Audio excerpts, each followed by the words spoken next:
Good, how are you? Alright. Saw the sign, I was like, hey, let's stop by. Oh, sure, yeah. I don't know if it's because of the rain or what. I had a whole bunch of people register. Yeah. They're not here, so. You need like free food, like the hack. Do you do this every month? I do every month. Yeah. Oh wow, okay, nice. So this month's topic was the visas and runways. So what I teach is digital nomad lifestyle. Mm-hmm. So do you know anything about that? I read the description Okay. online, but yeah. So I teach people how to transition out of 9 to 5s so they can travel and work online, right? So everybody wants to travel, right? But they don't know how to travel as a lifestyle, right? So that's the hard part. So I teach them how to transition so that way they have the money, they have the stability, and then they can go do what they want. Okay. So 9 to 5s don't let you do that, right? Yeah. So 9 to 5s are the ball and chain. And once you get stuck in 9 to 5, guess what happens?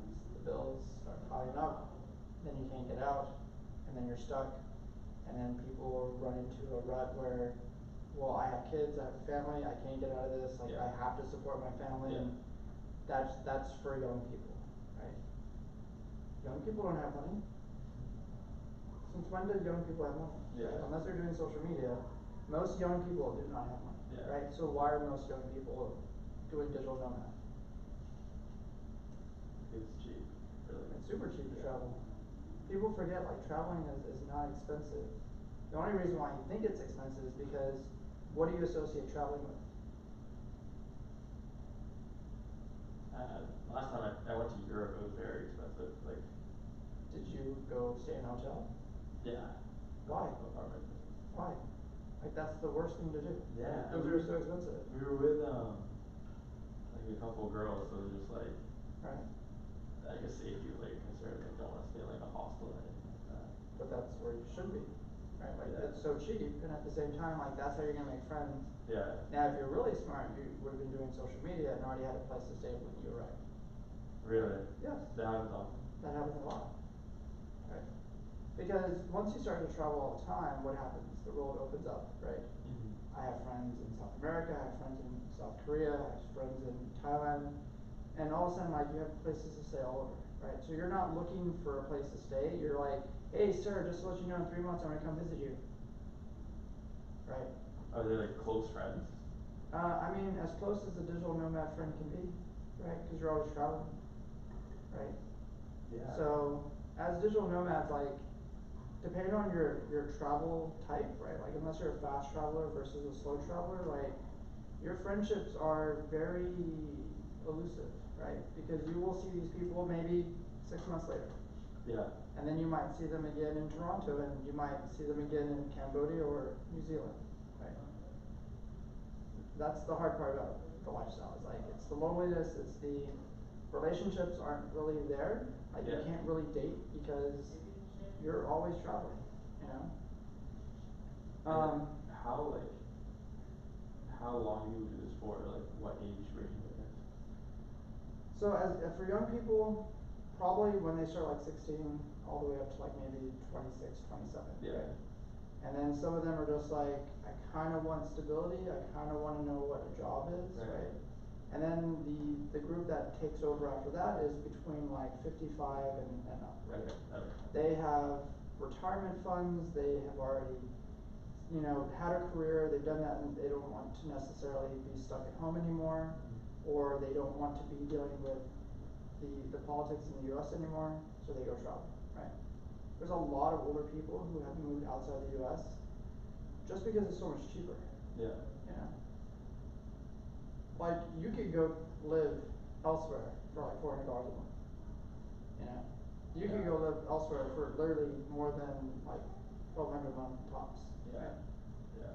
And that includes good food, that includes a nice place, that includes like all the things you're probably like, there's no way you could ever afford that here in Austin. Yeah. Yeah. Austin's just so expensive. What happened on Friday? Oh, let me tell you how many people become homeless now. You know? Yeah. It's gonna be even worse here. Yeah. You know?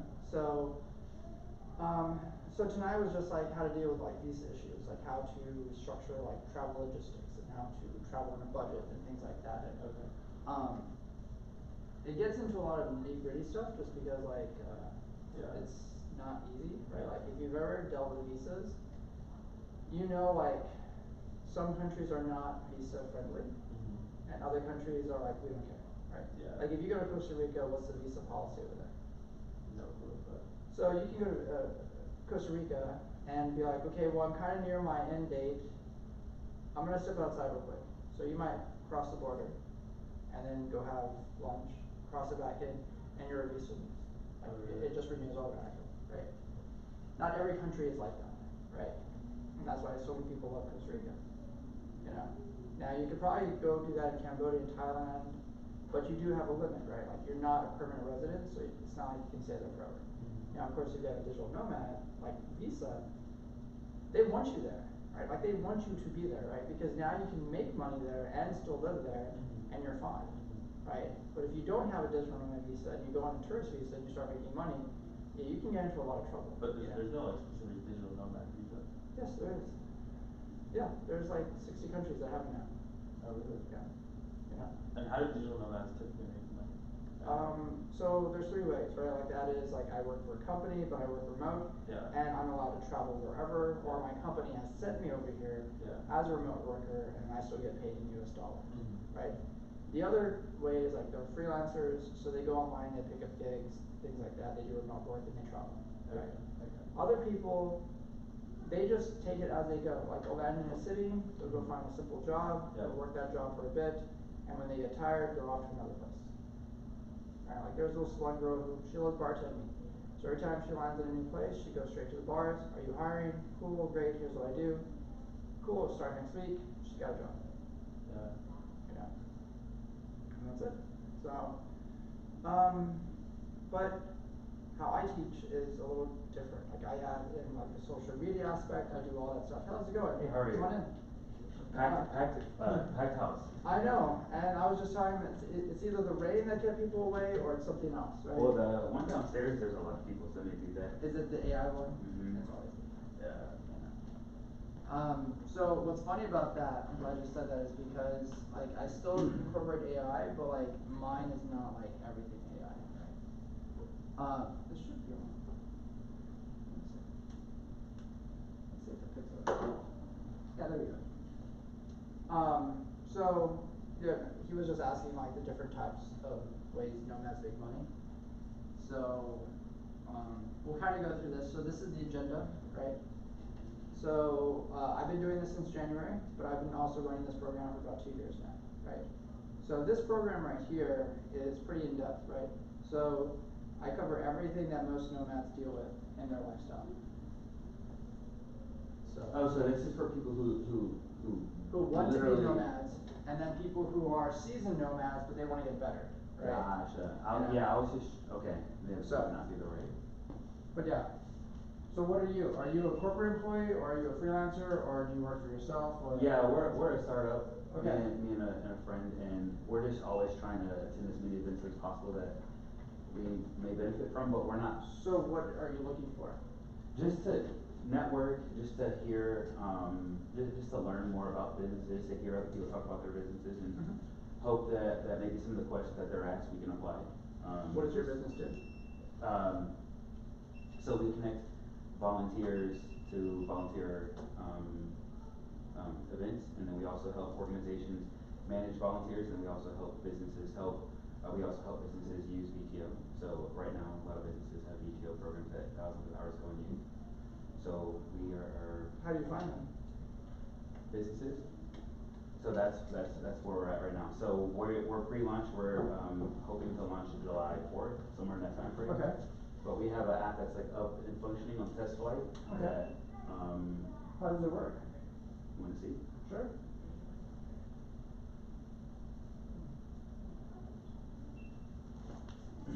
So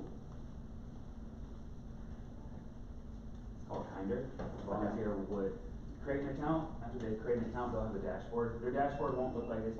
Mine looks this way because I've already done a couple events. We're still gonna glamify it a little bit. We don't like this, but just so you guys get the basic makeup. So this is your dashboard when you log on. Mm-hmm. It shows you the analytics from the most recent event you participated in. So what we do is, obviously, if somebody goes and picks up trash for an hour, or if they if they go to a food bank for an hour, they know what type of impact they've made because it's visible. But we also take that same data and we translate it into something that's more visible on a macro scale.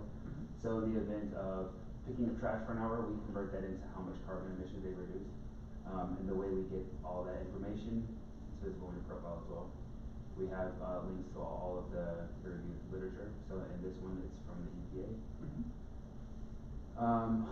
And again, so we have this thing called your impact score. Again, your impact score just tracks all the events that you participated in, and then it also tracks your impact, again, on a larger scale.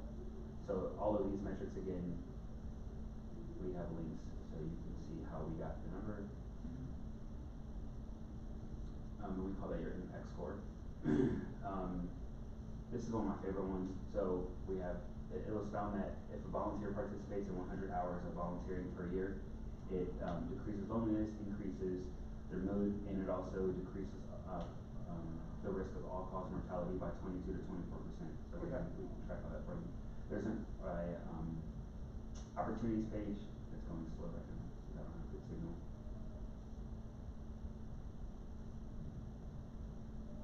Anyway, there's an opportunities page that gives people the ability to find volunteer opportunities by type.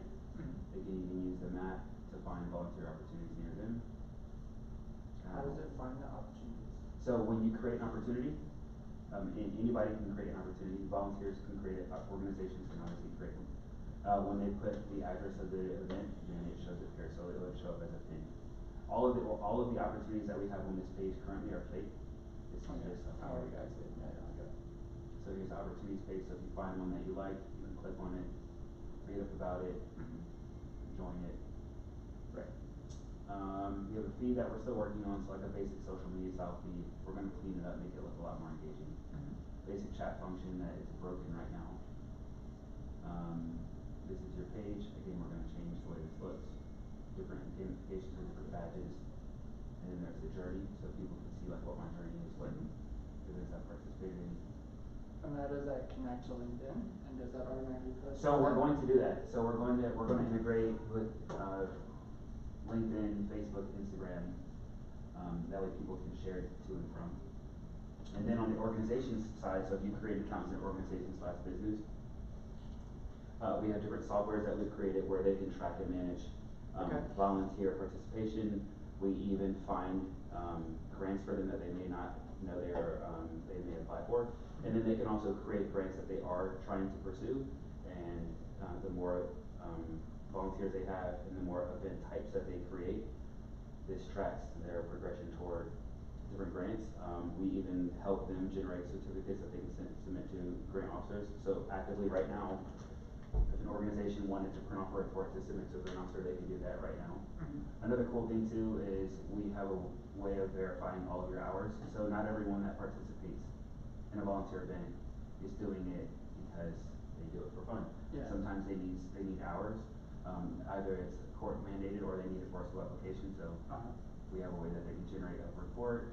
It's all tamper proof. The person who's verifying can scan the QR code and see the list of all the events they participated in. I mean, there's so much. Like I could go on for hours about this, but how long did it take to build that? Quite some time. Okay. Yeah. And why? Because we both have full-time jobs. He's a software engineer. I meant like why that app? Like why that app? Yeah. So Everything else you can build, why that? Yeah, there was a passion there for sure. We both volunteer. That's not how we met, but we both volunteer. I'm the director of rehab at a skilled nursing facility, and one of the roles that I have is I go to smaller facilities around the state of Texas, and I help grow their buildings. So one of the buildings that I was at didn't have an activities department, and for elderly residents, that's a right of theirs.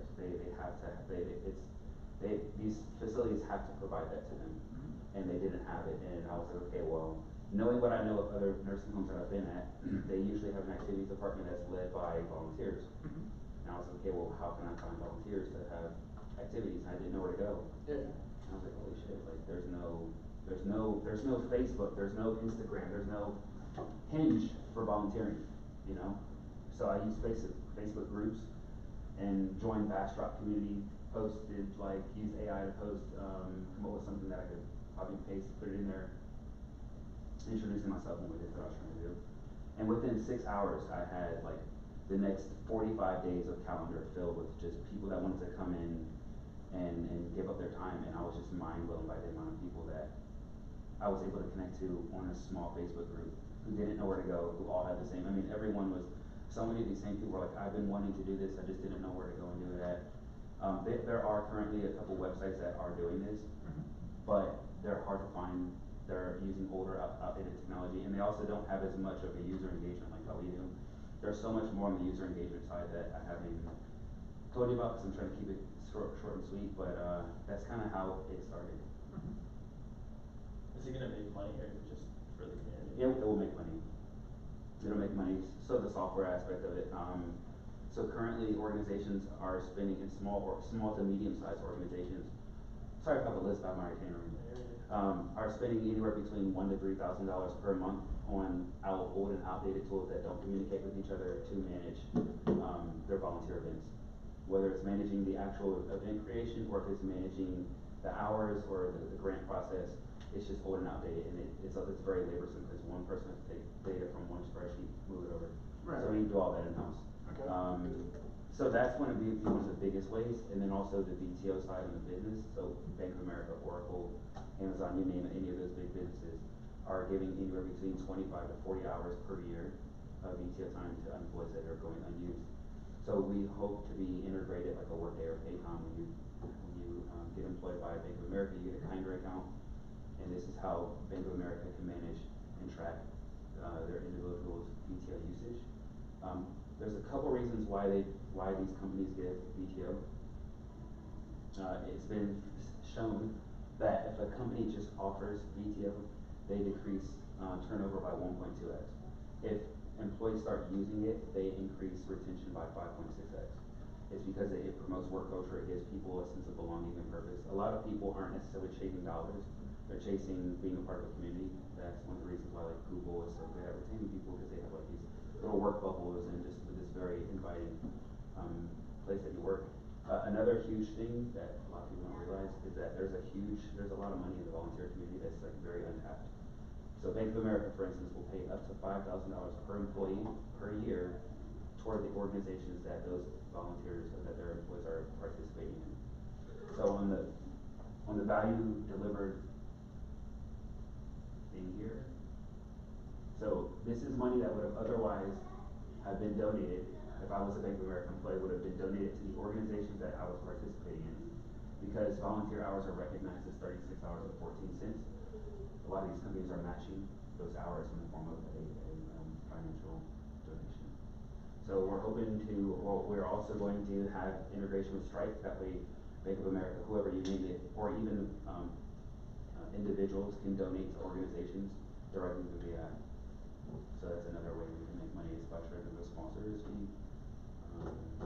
Did you go to Stripe's conference? No, we did not. Okay. So we have been attending these Capital Factory events for the past month. I think we've been to like every single one that we find interesting for them. And what have you found so far? A lot of networking for one. A lot of people are trying to build AI, and I think that's also what kind of motivates us too. Is like, you know, we've talked to so many people about this, and everyone is like, wow, like, that's a really cool idea. And it just seems like everyone's mind is in the same spot. And I think people think very similarly, where it's like AI, and all it's doing is creating more divisiveness between humans. You know, that's one thing that I don't like. Like, I was in the military, and one thing that I liked about the military is that it didn't care race, sex, age, whatever. Like, the people to your left and your right, you guys are all part of a family, and that's one thing that I have not found in my community, regardless of whether I was in Florida, living here, even at work. Everything just feels so separated. But when I go to volunteer events, like I just went to one this weekend, and we made 5,000 sandwiches for people that are hungry. And the entire time, you know, like, everyone at the event was just like smiling and talking to each other, and it felt like organic human interactions. No one cared where you're from, and if they did, it was just to learn about you, not to create something that they can, oh, you're from this state, they're a red state, they're a blue state. It just seems so organic, and I feel like we have really moved away from that, so this also drives me to want to create this stuff. I feel like the world needs it, America needs it. Like, we're not doing too great right now. So, yeah. Do you post on social media when you volunteer? I'm not a big, Sure, Yeah, sure. That was awesome to hear about. Yeah, Thank you your service. Well, yeah, I'll see you hopefully now too. I'm not a big, social media guy, so no. But how do people find you? Find me or that? Both. They find me if they wanna find out. So this is something again that like we need to work on the business side is, one of my buddies is in the process of making an Instagram and creating a digital footprint for us. I need to make a LinkedIn. I need to be more active on Instagram and these platforms. I'm just not that, I'm not a showy person. I'm not like a, look what I did, celebrate me. But it's how everything works now. I know. Right, like. So we can do, you're right, sorry. So like so I teach 2 courses here, which is Solopreneurship and Digital Nomad, right? They're both integrated with AI. So why is this room not filled? Because everybody wants to go to AI events that are just built events, right? My last class was on social media and AI. And so I had a full class. And I remind people, like, everything we do now is social media. Like, it does not matter what industry you're in, it does not matter what you do. And I said the reason why the world is going to change so much is because the person who gets $1 million for their company will not have any advantage over that 17-year-old who has done social media since they were 13 and they have an audience of 500,000. They do not need $1 million. Why? Because they probably already have an audience that will give them $1 million anytime they ask, right? So they will never know what a mortgage is, they will never know what college is, because they have no reason to do any of that stuff, right? Because that audience will take care of them, you know? Tell that to a 45-year-old, tell that to a 50-year-old, they do not comprehend that. Right. You know? So, I always say, great, you don't want to do social media? You must have a lot of money to run ads then. Because that's the only way you're going to be able to get your business all figured out. The world we live in today now is, if I'm 15 years old and I go post TikToks every day, and my view count is, let's say, 500,000, I don't need Google ad money anymore, right? I know how the system works, and I can get attention. I've watched many 15-year-olds, 20-year-olds, 25-year-olds use social media, launched a business, made a whole bunch of money. Okay, guys, great. You like this? What do you want me to do now? Cool, I'll go make that for y'all. Okay, great. Hey guys, I just launched my store. Go check it out. Tell me what you think. Did you like it? Did you not like it? Do you want me to add this or not add this? That's instant feedback, right? They're not paying for any of that stuff. But guess what? They have a mansion that's fully paid for. Yeah. They have sports cars that are fully paid for. They have no idea what a bill is. Right? So they go to any place, everyone shows up. Right.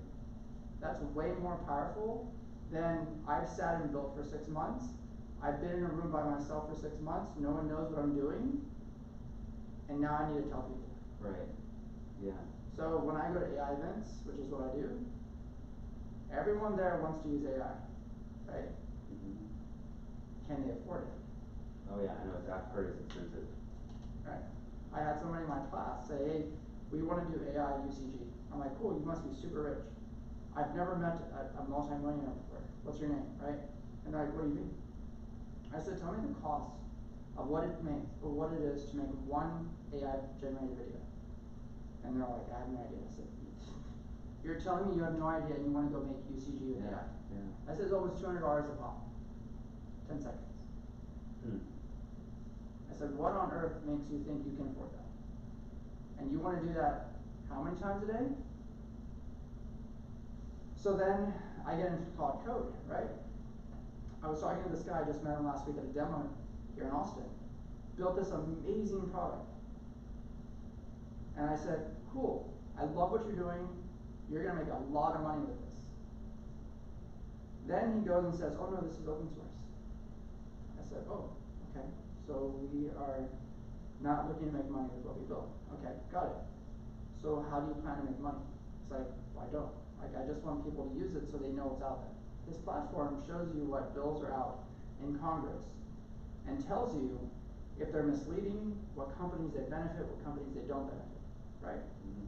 So to you, just starting right now, would you know, what do you think the cost to run that simple website is? Well, we've looked into it on our end, so I would say probably 20K a month. He has no users, right? It's just him. Oh, so he's probably on 3 tiers. Right. So now let's say we add on, let's say we go with just one senator per state, okay? That's 50 senators, okay? And all 50 senators are now going to your website querying AI, Right. okay? How many senators have staff? Yeah. All of them, Yeah. right? And each staff has how many members? 20, 30, right? If now you have 20, 30 people querying AI on that site every day, what is your cost now? Okay, so now, I said now that doesn't include lawyers, that doesn't include judges, that doesn't include third-party consultants. And I said, you tell me, when I asked him, what your monthly cost is to run that site. And I said, you have no idea, dude. I said, you're already looking at over $500,000 to run your site. Per month? Per month. Wow. And I said, how did I come to that number? I said, you're the engineer, tell me. I'm just the business guy, right? And I said, this is what AI is doing now.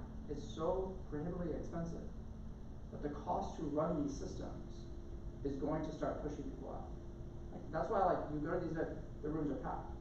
But then you're gonna find out, guess what? A small portion of them get to play the game. Right. Everyone else gets to watch. Yeah. You know? Yeah. So, he didn't realize that. And then I said, what do you do for a job? He's like, well, I have a 9 to 5, I'm an engineer, I do this. Cool. Do you know how to build an agent? He's like, yes, I build agents all the time.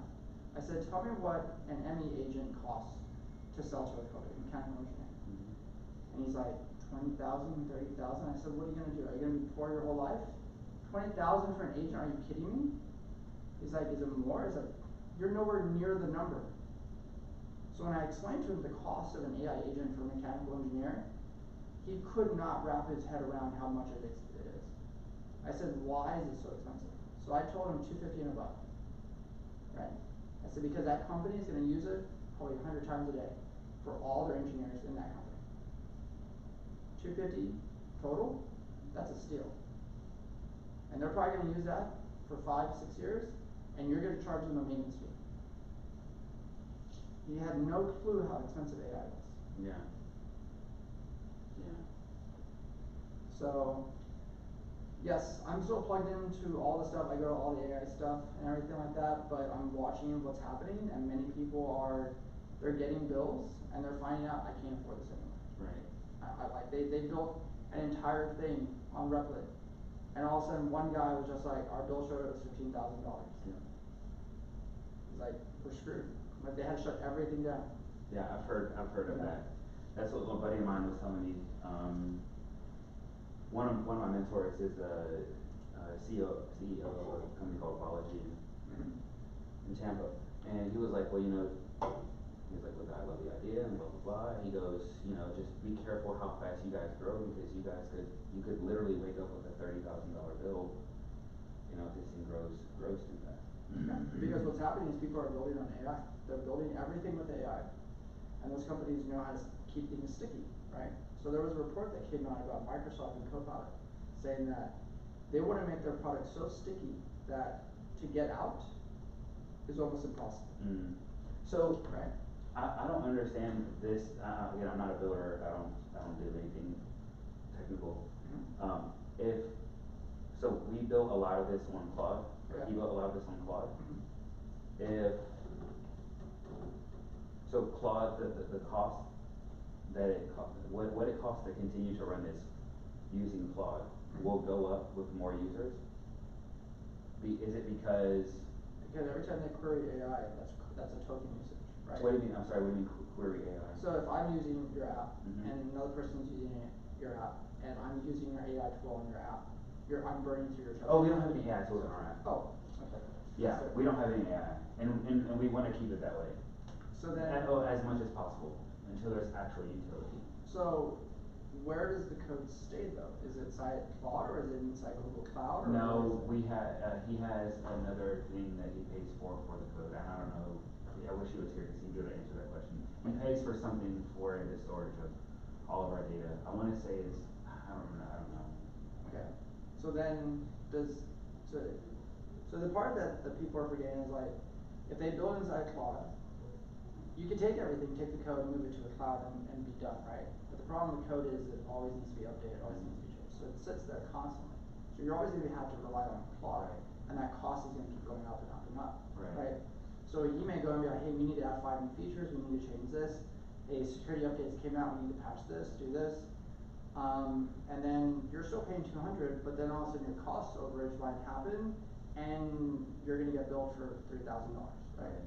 So that's the part people mess up on. And so their answer to that is, well, make sure you're going into your usage, calculator and setting limits. Gotcha. But the problem with that is, let's say you're building and building, and all of a sudden you hit your usage limit, and you stop, you're like, well, I'm not done. Mm-hmm. And I've already hit my, what am I supposed to do? Sorry, I gotta wait 2 weeks before it resets. Mm-hmm. And that's the problem companies are running into, right? And that is, well, we don't have 2 weeks, we need to get this pushed out today because we told our investors we're gonna have it ready and we have to have it ready. See the problem? Right. Yeah, I mean, luckily so far, cash hasn't been a problem. We've been able to manage everything without like even having to. Then you're doing better than Microsoft and Uber right now, because they burned through their entire budget Really? in 4 months, and for a yearly budget in 4 months. We also don't have any users on right now. So, So. you're lucky. Wait till you get users, and all of a sudden you're gonna see your costs, and you're gonna be like, and if whatever cloud service you're using incorporates AI to manage that, they're gonna push the cost onto you. They're not gonna cover that, Right. So that's the problem people are forgetting is like everything is now using AI, and they're gonna push everything they have onto their customers, right?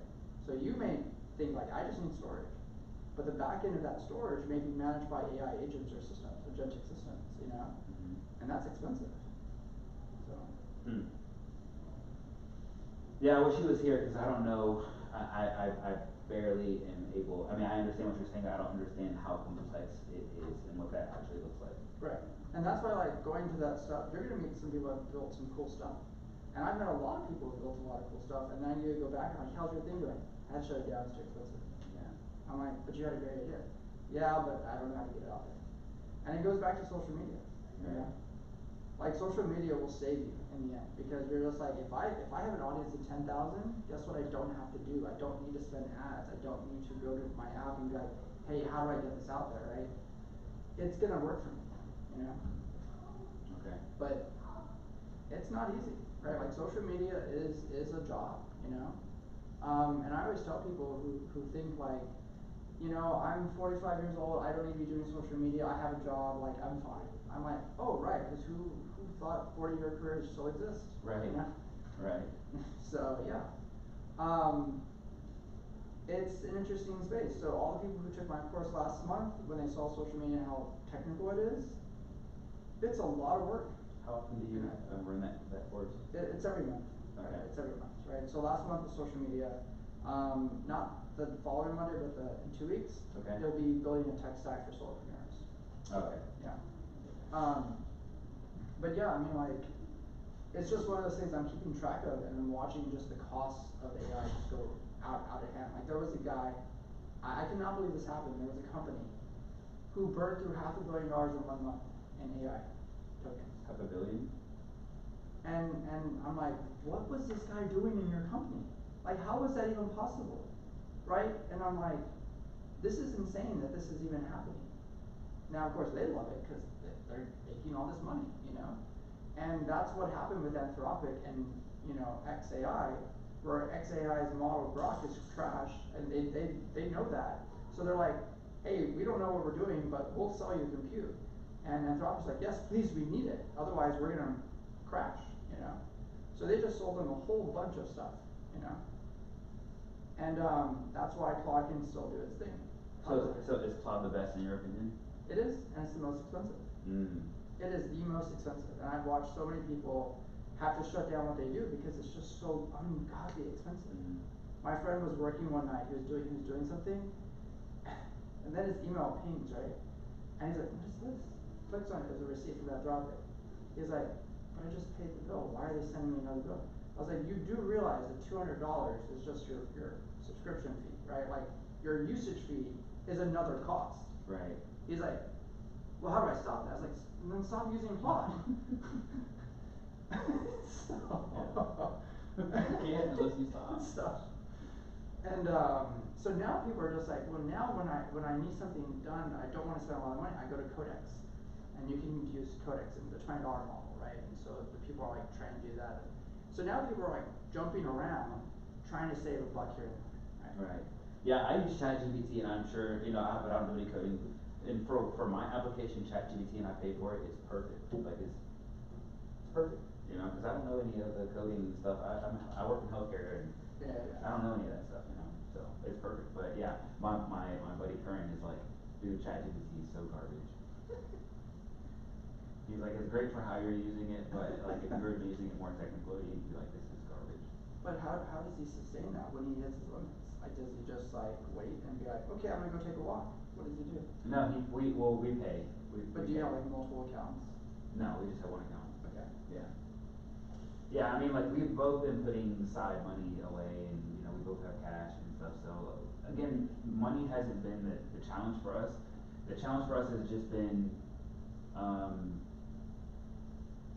just trying to figure out our go-to-market strategy. That's really been one of our biggest challenges. So But social media will tell you that. Right? It'll tell you all that. Like if you posted that volunteering thing, the comments alone will be like, hey, where is that? I'm like, I didn't know you were a part of this. And like, Right. hey, is there a way I can sign? Like that engagement right there, you cannot buy. Right.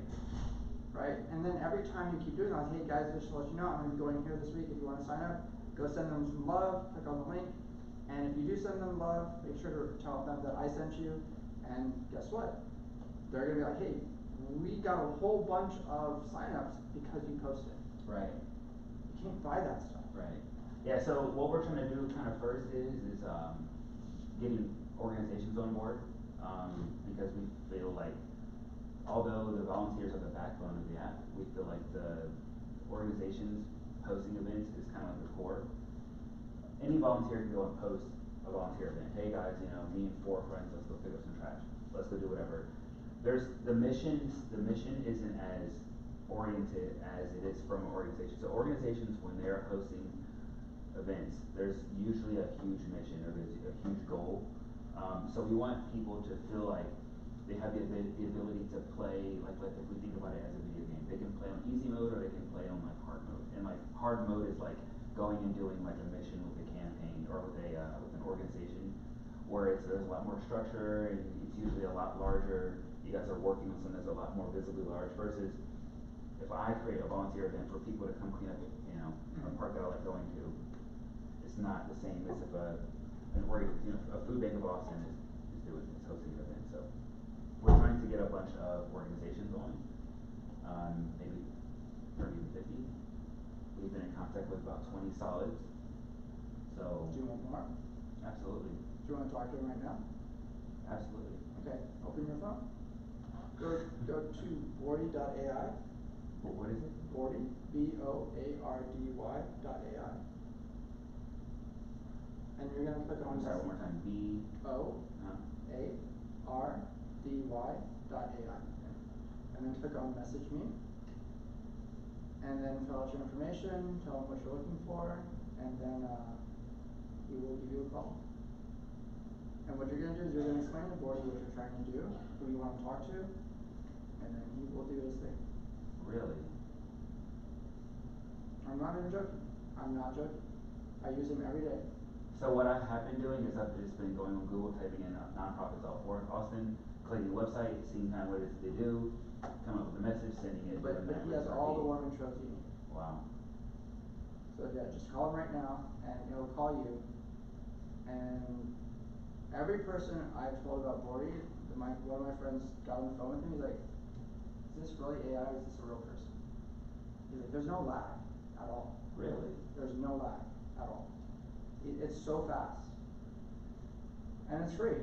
I don't know how long that's going to be like that. That's why I say take advantage of it. Because actually today they just announced a program where like if you respond to their text, you get Boardy Pro for free for life.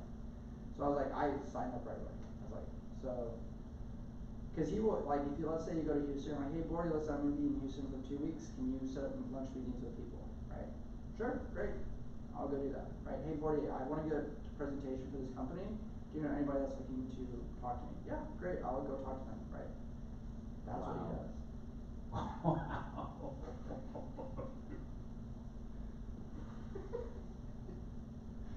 I'm not joking. I'm not joking. Cause he has all the warm interests, like he has all the connections, right? And so you're just like, hey, Forty, listen, I wanna know like what organizations I can talk to this week that would love to have a meeting with me. And you just have that, just be very clear, and he'll get back, and he'll message you on X, or he'll message you on LinkedIn, you can text him, or you can just call him, and he will always respond. It says share my calendar. I don't have a calendar though. Obviously.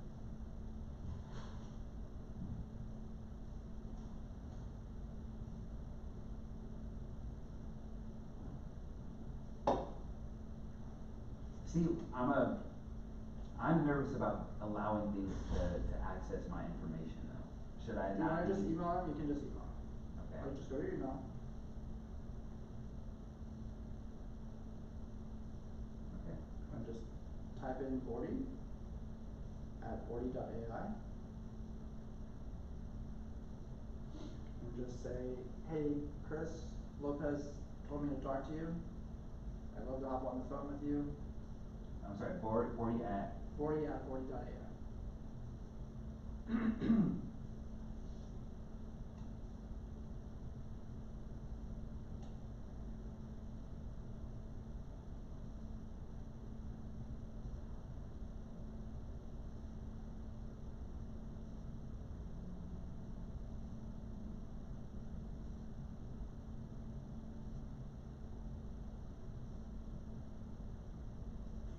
What he'll do is he'll respond back with his number, and you just call him.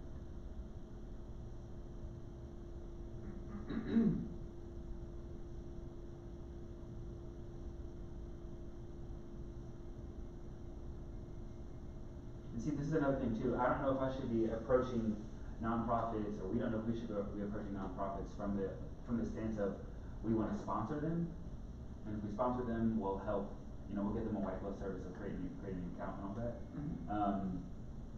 And then also give them 6 to 12 months of just like free access to all of our reports and CRMs and stuff. But that's something to tell Forty. Be like, hey, I'm thinking of this idea. Because remember, he's connected to all these people. And then he watches what they do all day long. So he knows firsthand, like, what's going on. You're like, hey, if I was to approach this company about this, what do you think they would say? He watches all their tweets. He watches everything they post, right? So he can give you a good sense of like, you know what, they just talked about that 2 weeks ago. I think you should mention this and make sure to talk about that, right? And that's what makes him so powerful, is that he's always keeping track of things. And so it loops you back into like, oh shit, like they did say that, like I need to be on this, and I either need to comment on that post and be like, yes, I would love to be involved in this, how can I help, right? That's powerful stuff. Oh yeah. You know? Oh yeah. Cool. I'm definitely gonna do it. I wanna come up with a really good message to send him and then call him. Wow, and that's another thing too, that has been so beneficial of going to these networking events, is all of these different AI tools and all these just tools in general that people use for their businesses and generating leads, and I just had no idea. But you also have to keep in mind, eventually at some point it's gonna start thinning out because the cost is just gonna get out of hand, right? Like OpenAI, Claude, and all of them, they've already announced price hikes, right? Like the $20 models for everything are gonna go to $50 or $60 this year. Really? And it's probably gonna be this summer, right? And the $200 models are probably gonna jump to like $600, $800, right? Wow. But you know, in 2-3 years, everything will be $1,000, Right? Because that's just how things are going, you know. Like if you look at Manus when it came out, it was only invite only, right? And it was free for like 3 months, and then they went straight to a paywall. And what made Manus so interesting was it was so powerful, and they charged $600 right after that, right? And it could do everything for you, but it was super expensive. So then within 4 months of that, they were at 100 million monthly revenue. Wow. Because it was so powerful. So then that was when Meta saw this and said, y'all went straight for the money. You're obviously making a lot of money so fast. We're gonna buy you. And they bought them for $2 billion, which in my opinion was probably still too low. But the guys were like, yeah, let's do it. They're all young guys. And so they signed the agreements. They all moved in and started doing their things, and China came and said, nope, we're shutting this down. Who did? China. How are they able to do that? Because they're China. China can do anything. So So they said, nope, that agreement's gonna stop and y'all need to walk away from each other and you're done, right? So I was like, holy shit, like that is crazy because they've already signed all the legal paperwork, they've already moved into their offices, they've already set everything up. Manus was slowly starting to integrate with Meta AI. Was Manus a Chinese company? So Manus gotcha. was a Chinese company, but they had moved to Singapore. But you cannot run from China. Once you build in China and you start from China and you try to leave, so they shut everything down. So in fact, the two co-founders of Manus had a travel ban placed on them, in China. Oh wow. So yeah, I don't know the remaining parts of it. All I know is that they were forced to break apart. My concern is how much did Manus get infected with Meta AI? Because it's a terrible model, right? And what happened after that, right? Because I've met so many Facebook employees who they already had access to Manus and they all got accounts for Manus. And yeah, I don't know. I have no idea, so. Did you like Meta AI? God, that's terrible. Like Meta AI blatantly tells you, anything you tell us, we will sell it. Everything. And anything you connect to Facebook, we will sell that, right? And that was one of the things when I started reading the privacy concerns was just like, they have no interest in using like great models for AI, they just want to sell you information, right? Hey, I'm sick, I don't know what I should be doing, and they're like, shit, we need to start selling medicine to this dying person, So it's crazy because like they brought in all these people who are supposed to be like amazing with AI, paying them like NFL salaries, and they create the worst AI model out there. And I'm like, how do you do that? Like that's crazy, right? Like Alexander Wayne, he started one of the AI companies in the beginning. He was one of the first young billionaires ever. And then he goes and works for Meetup, and then like they can't even make a good model. Like that's so crazy, So. Yeah, that's one thing that does frustrate me with like Google and Facebook is like, whatever I type in on Google, if I'm looking at like a road bike, as soon as I type it on Google, I go on Meta and it's just, or Google or Facebook and it's just all, and I'm like, you guys don't even try and hide it anymore. Oh no. Yeah, the other day someone was just like, why is DuckDuckGo and everything on your phone? Because I don't use any of Google stuff anymore. Like I got away from that a long time ago. Yeah, I like DuckDuckGo. So, and there's another one called Brave. I like Brave a little bit too. Yeah, I use Brave. I use is it Opera? I use Opera. Yeah. So yeah, and then I use Vivaldi. Vivaldi is my main browser, and then the others are secondary. So, but yeah, it's getting harder because everything's being integrated with AI, and the costs are being pushed onto customers. My issue that I had really recently was with Grok because of the IPO of SpaceX. One of the things that Elon Musk did that I thought was so evil was in order for anybody to work on the IPO, they all had to subscribe to Grok. And I'm like, why would you do that? Not only did they have to subscribe, they had to have an enterprise level account. Really? And then on top of that, he said, no. Not only do you have to have enterprise, but you have to fully integrate Grok into your entire IT system. And I looked at that and went, so basically all the customers had no say in this. Right. Nobody. Yeah. And so even the lawyers for these companies were like, we cannot sign this. And Musk was like, cool, I'll go find someone else that wants to be a part of this IPO. I think it's crazy that they IPO'd at $2 trillion. It's crazy to me. Well, I think what people don't realize is what's about to happen in Austin. Austin's gonna be, they just got 400 new multimillionaires. So what does that do to inflation here? It's gonna cause a lot of problems, right? Do you think 400 multimillionaires is enough to make a noticeable difference on the cost of goods and services in Austin? Pricing, like cost of everything here is gonna go up, right? Because there's no way you can have that much money flood into a city and everything stays the same, right? But you think 400 people is enough to have that much of a visible impact? Well, we have that, and we also have the number one trillionaire here now, right? Right. And the way he buys and sells things is so ridiculous. Like I keep track of all the things that he's been doing here in this region. There's no way this is an affordable city. Like even right now, it's not an affordable city, right? It's so expensive. And now that you have all these employees now who just became multimillionaires, Well, guess what they're gonna be doing? Buying a lot of houses, going and buying a lot of land, and for the employees who already have money, or just gonna be like, okay, well, I'm gonna put more money into my startup, and I'm gonna start hiring more people, and it's gonna create a big problem, right? So that's what they're worrying about right now, is like that price inflation that's about to happen. Because, yeah, you can't think for 1 second, like, all these millionaires, like, oh yeah, everything will stay the same. And then he just bought all that land out in, west of College Station for that Terra Lab. Right. It's so massively huge, the amount of land he bought out there. And what makes me so mad is he's asking for tax breaks. Not just tax breaks, but he wants tax breaks from the school districts too. I'm like, wow, it's not just the fact that like super villain is your title, but like you just wanna go further and further and further, right? And people out there are furious with him. But the massive amount of land he purchased was insane. And that does not, I mean like that's part of that, and then the amount of land he bought in Bastrop, and then the amount of land he bought like east of the airport. I mean like it's just all of that, you know? Yeah. That's wild. And every single time he's just like, oh, I want incentives. Why? You don't need incentives. You are the richest person. You do not need incentives. I read this thing that said, for the average American, they're closer in net worth to Jeff Bezos than Jeff Bezos is to Elon Musk. It's like, oh my Oh god. yeah. Oh my god. It was so ridiculous.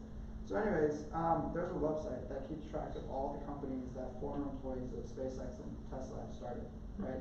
There's a massive amount of companies. And guess what? They're all hiring. Not only are they hiring, they put more jobs on their board.